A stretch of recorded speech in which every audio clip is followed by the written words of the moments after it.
Le cap des 10 000 cas positifs au coronavirus enregistrés en 24 heures a donc été franchi hier. Une nouvelle progression alors qu'on attend, vous le savez, demain les propositions des préfets des Bouches-du-Rhône et de Gironde pour enrayer les contaminations dans ces deux régions où la situation se dégrade.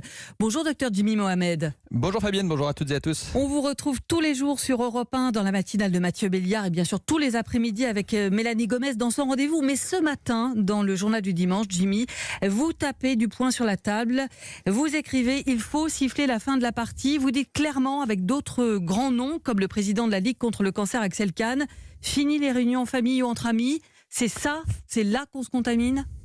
Force est de constater que l'épidémie progresse et que si on ne change pas nos comportements, il n'y a aucune raison que ça s'arrête. On a imposé le port du masque dans les lieux clos, puis dans un espace extérieur, puis dans les entreprises. Et malgré tout, ça ne marche pas. Il y a quelque chose qui cloche. Alors évidemment, on a un problème dans la stratégie de dépistage. On prend beaucoup trop de temps.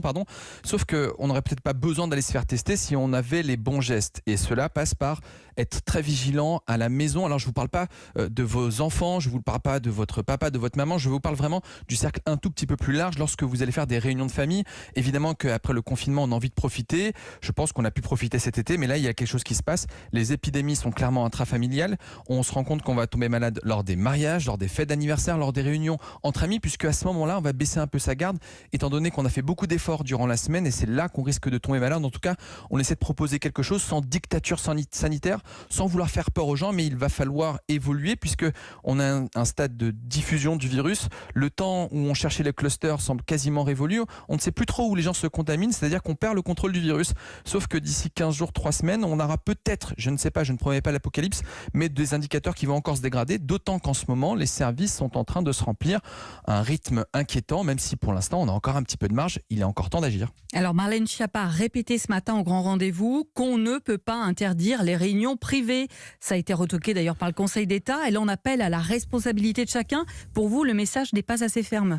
Non, il n'est pas assez ferme. Alors, évidemment, on ne va pas demander ce qu'il y ait un policier dans chaque appartement et qu'on fasse une espèce de brigade contre les fêtes. Mais je pense que de la même façon qu'il n'est pas raisonnable de boire 2 ou 3 litres d'alcool à la maison ou fumer 10 paquets de cigarettes, eh bien désormais, il n'est pas raisonnable de faire de grandes réunions intrafamiliales ou des réunions avec amis.